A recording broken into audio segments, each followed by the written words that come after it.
Welcome to Kids Express. Join us as we see kids express their love for Jesus while developing their character. on Kids Express! Welcome to 3ABN Kids Express. Today we're going to talk with a young lady with a spirit for helping others who feels victimized every once in a while by bullies and rejection. Many of us can identify with that, and we could use a friend to encourage us from time to time. I'm Aunt Francine. And I'm Brylee. Can you guess where in the world today's guest comes from? Can you identify what island country this is? If you said Jamaica, you'd be correct. Let's welcome Olivia. Welcome, Olivia. Hello. We're so glad you're joining us all the way from Jamaica. It's a beautiful island. Yes. So tell us about Jamaica. There are many interesting things about Jamaica that makes it a special place to live. One being our national flower, lignum vitae. Ooh. The bark of this tree, it's used to make furniture and tools. Lignum vitae is actually my favorite flower because of its purple color, because my favorite color is purple. Oh, wonderful. And I know you made something there that's also famous in Jamaica. Oh, yes, our coconut drops. Coconut drops. It's made from coconut, melted sugar, and ginger. Oh, that sounds phenomenal. And I know that you also have bulla cakes. Is it bulla cakes? Yes, that's my favorite dessert. Oh, really? I love bulla cake. I tried making it, and it was a little difficult because I had to grind like almost a half a cup of ginger and scraping it in there. But it tastes amazing, and you eat it with you eat it avocado, yes, and sometimes cheese. Cheese, yes. I love it with cheese. Oh, it sounds scrumptious. I haven't tried it with avocado. I just had a little piece yesterday, and it was really good. I really like that. So tell us a little bit more about Jamaica. More? Uh-huh. Anything you like to do? Swimming. We have many beaches in Jamaica. Mm-hmm. And Jamaica gained independence in 1962. And the colors of our flag are black, green, and yellow. Black being the strength and creativity of the people, green being hope, agriculture, and lush vegetation, and yellow being our beautiful sunlight. I love it. You know a lot about Jamaica. And I know... Yes, I do. I like the history. So tell us, do you have interesting, incredible creations also there in Jamaica? Some of God's critters? Yes, our iguanas and crocodiles. Mm-hmm. And I know that sometimes the lemon shark, it's called lemon shark because it has a little tint of yellow, and it can be 11 feet long. And if I saw the one in the ocean, I'd try not to be nervous, but sharks in general make me nervous. But they're supposed to be not vicious toward humans. They wouldn't really bother humans. But they also can swim from like New Jersey all the way to Brazil. So they travel quite far. Have you gone swimming with sharks? Have you seen them, or you stay away from them? I stay away from them. I can understand. I can understand too. I can relate. I think the longest living lemon shark has lived in captivity for 40 years. So that's a long time. But I'm so glad that God made the iguanas and lemon sharks for us to enjoy. He's such an amazing creator. And I know you like creativity too, and so many things to see in Jamaica as well. Yeah. Yes. Oh, my favorite thing about my culture is the food. Oh, wow. I know that they have a lot of flavors and spices to enjoy that you just don't get anywhere else.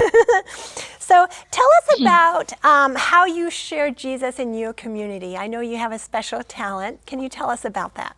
Yes. I share my love for Jesus towards others through my singing ministry. I sing at different churches, school events, corporate events, and more.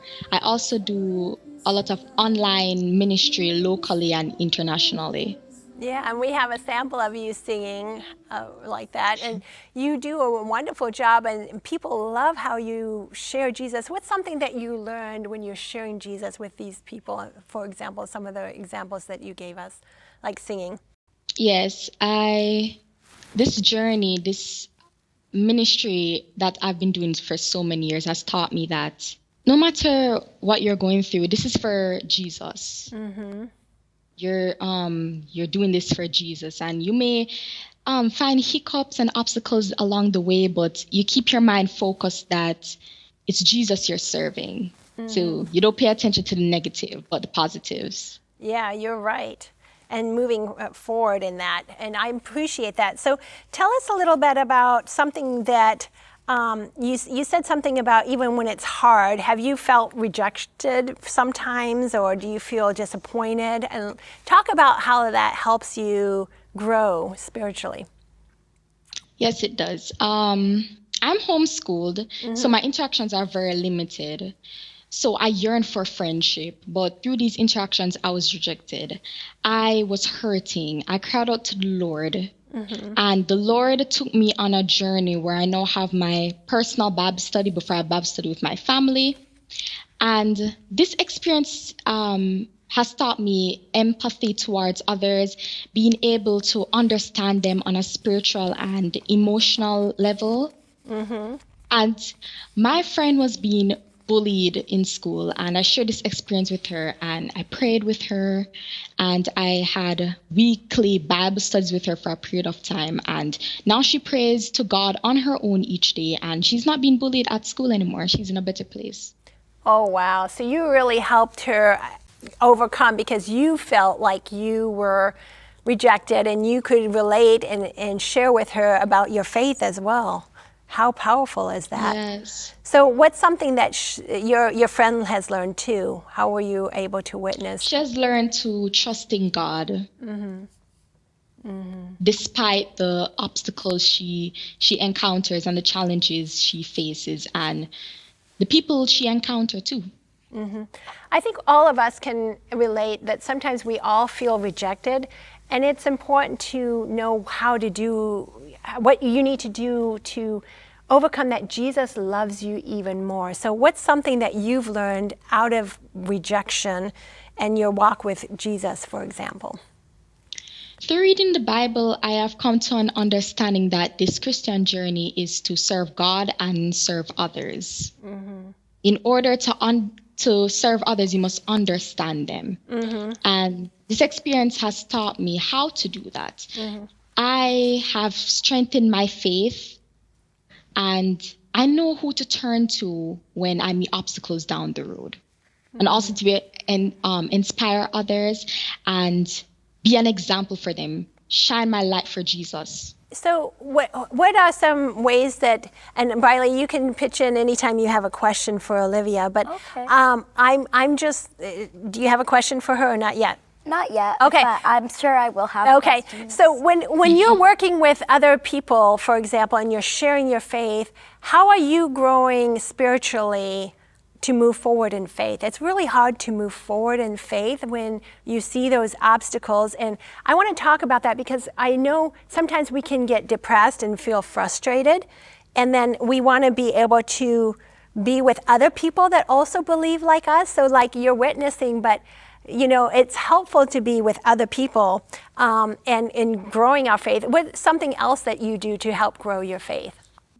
I believe that it's important to set time for Jesus in your day.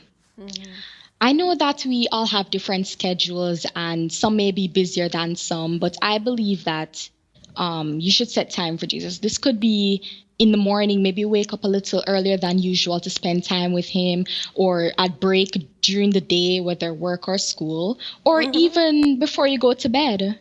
Because God says in his word that he rewards diligently those who seek him and set time for him.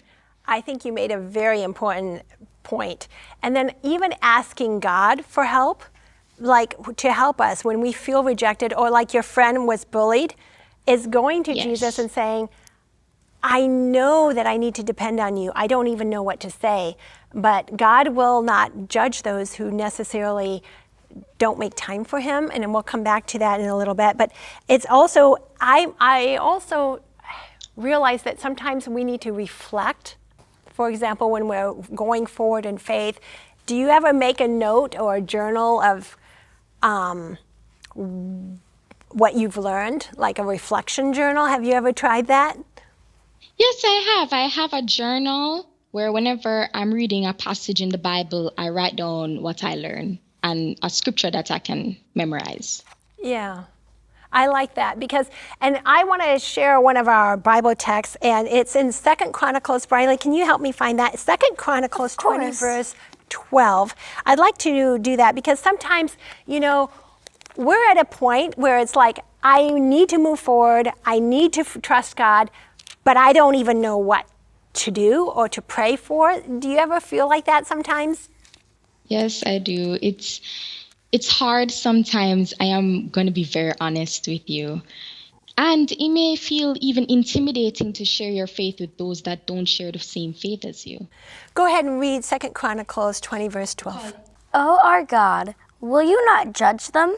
For we have no power against this great multitude that is coming against us, nor do we know what to do, but our eyes are upon you. What were you going to say, Olivia?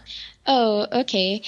I was saying that you don't know what the reaction will be from the person, especially someone that doesn't know God. So it can be very intimidating. Mm-hmm. And I think just like the Bible verse that you just read, Brylee, is that if we focus on God, we might see this multitude of people that are against us, all these bullies at school. Do you ever feel like that? Sometimes like you feel like Satan is attacking in all realms. But if we keep our eyes fixed on who? God. You're right. If we fix our eyes on God, He will help us to know which way to go and to move forward in our faith. Aren't you glad that God will help us move forward in faith? I think it's time for a question, Brylee. Do you have a question for us? Yes. Or maybe you have a question for Aunt Francine. Please email your questions to kids@3abn.org.